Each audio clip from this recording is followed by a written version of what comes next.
Hello and welcome back to Talking Europe. My guest today is Kristalina Georgieva, the Vice President of the European Commission. She rose to international attention as the EU Commissioner for Humanitarian Aid and Civil Protection from 2010 to 2014. In that time, she played a high-profile role in the global response to natural disasters in Haiti, Chile, Pakistan, Mali, and the Central African Republic. Before joining the European Commission, she had a long career with the World Bank in Washington and in Moscow. Kristalina Georgieva trained as an environmental economist in her native Bulgaria. Welcome to the program. Thank you very much for having me here. I'd like to start with an upcoming international rendezvous, which is very important for you and for the international community, the World Humanitarian Summit in Istanbul. You've been named by the UN Secretary General to be part of a major panel looking at humanitarian funding, and particularly the funding gap. Tell us a little bit about that. Never before has the world been so generous. Last year, we spent $25 billion in humanitarian aid.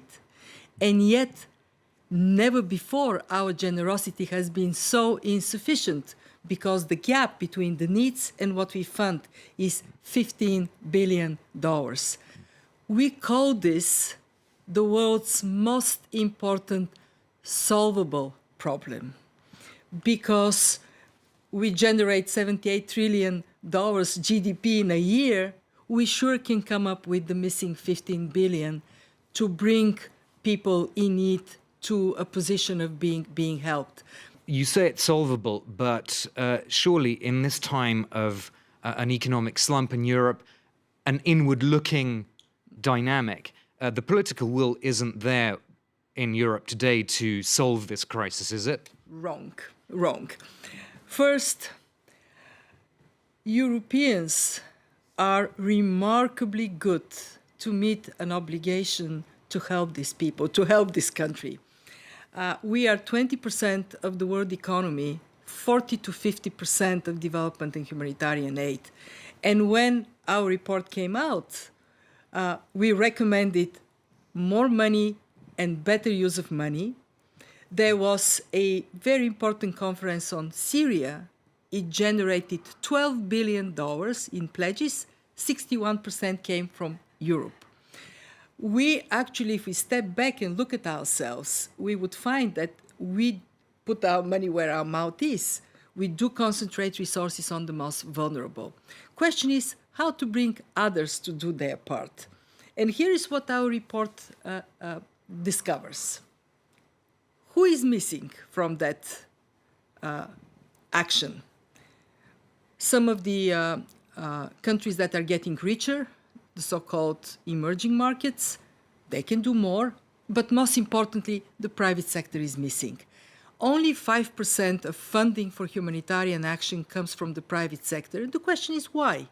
Well, simple answer, because we approach them for philanthropy and not for what they're best at, resolving problems, being innovative, putting resources in a very pragmatic way to, say, to get access to safe water or to get access to financial transactions. And the other thing we say in the report is shrink the needs.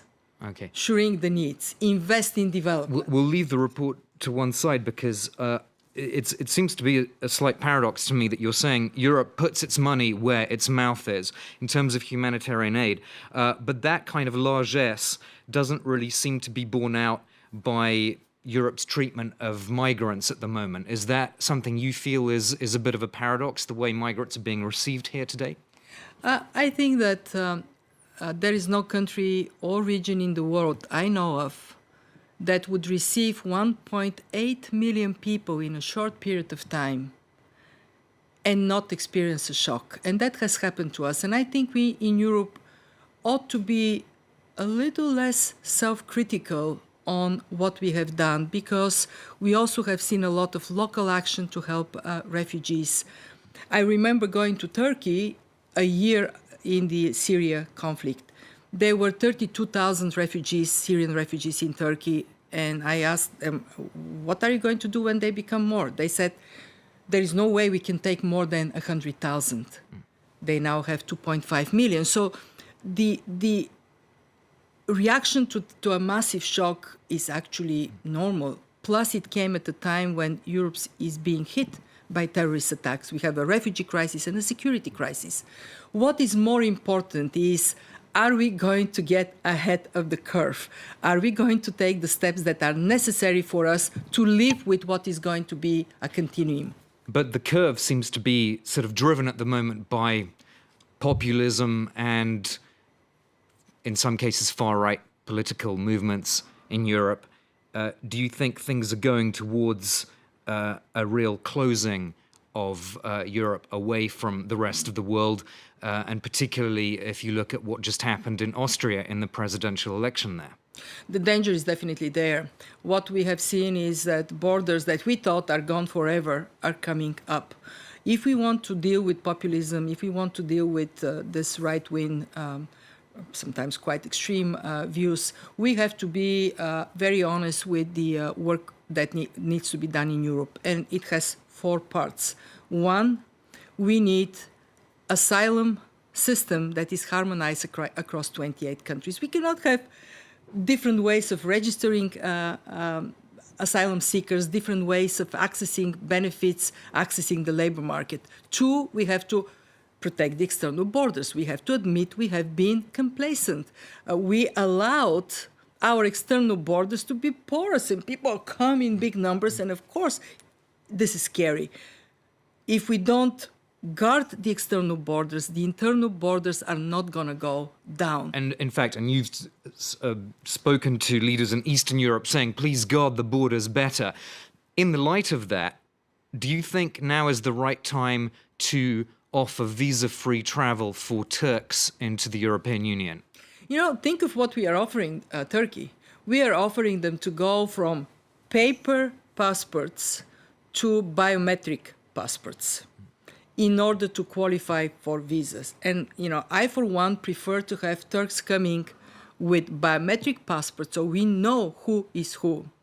Then, and without visas, then coming with paper passports, with paper visas, and do you really know who this person is?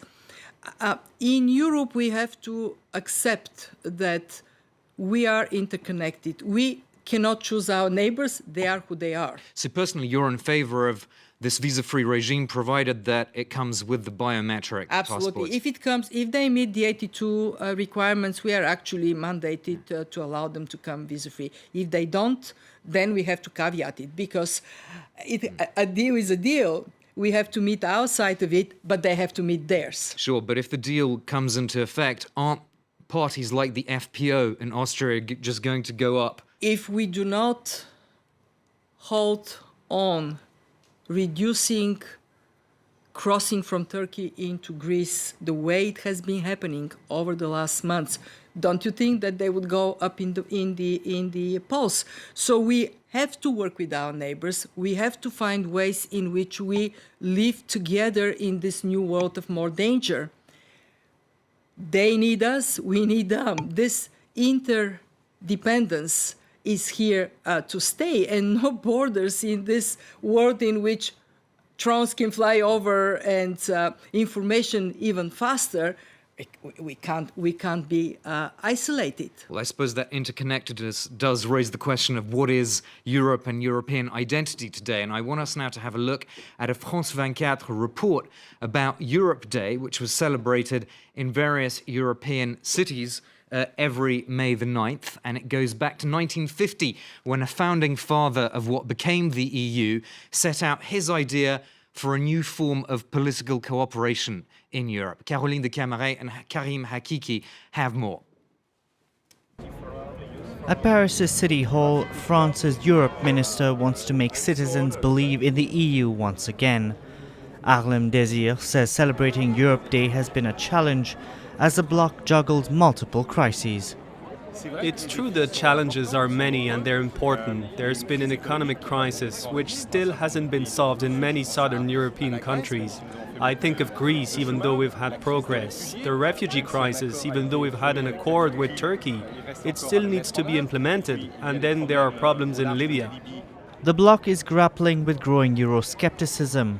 Although discouraged, certain European MPs want to look on the bright side, and particularly at what they call economic progress. It was long, it was laborious and painful, but still the 27 states managed to band together and see Greece through these difficult times. Explaining and debating is also what Europe Day is all about. Demonstrators from the Nuit debout or Up All Night movement are expected to show up at City Hall. Of course we need this dialogue. I'd welcome it if Up All Night participated in this debate, called Up for Europe. It's very important citizens confront problems affecting Europe and the ambitions of the Union. Sure enough, protesters from the Up All Night movement turn up in support of migrants. An interaction with this European MP soon becomes tense.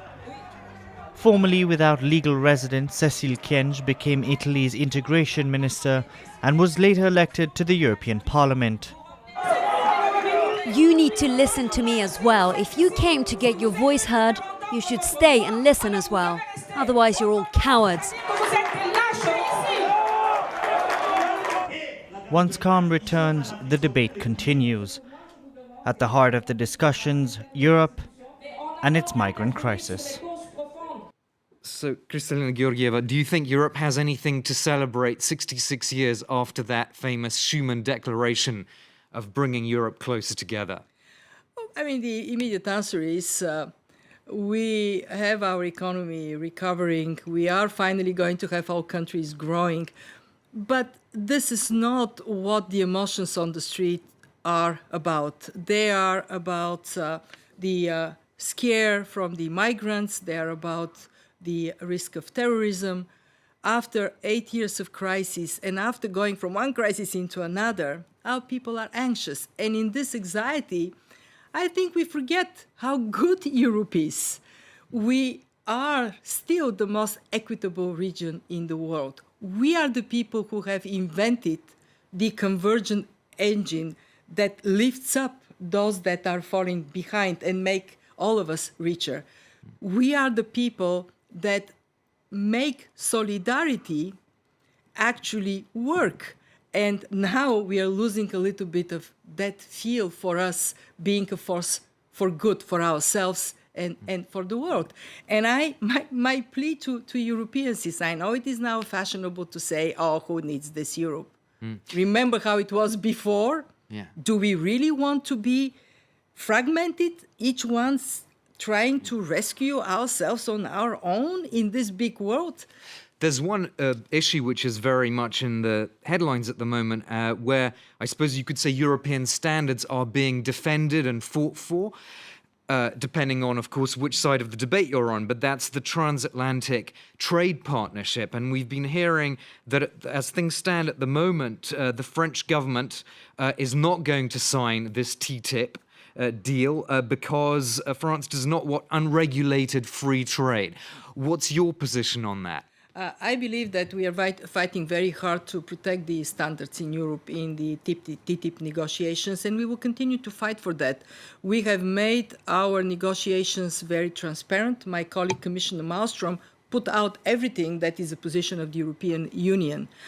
And I'm sure that the Americans, from their perspective, are fighting for what they perceive to be their interests.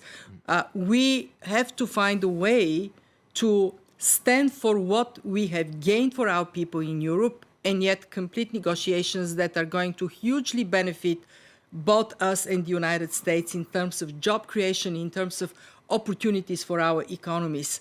We so much need it in a sluggish growth environment that I hope both sides would find the right way to protect national, in our case, the collective interests and yet reach an agreement on So TTIP. essentially, you're in favor of it, but you'd like Europe to drive a harder bargain with the United States, essentially. Of course, we are going to drive the hardest bargain we can.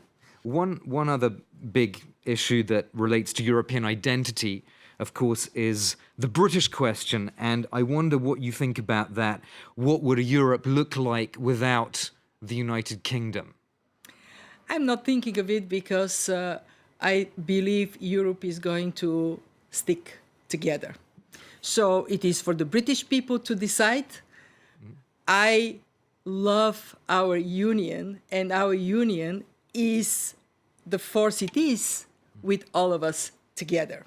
So you think it would not be the same Europe, perhaps a poorer and not such a rich and strong Europe without the UK? I'm not going to speculate on that.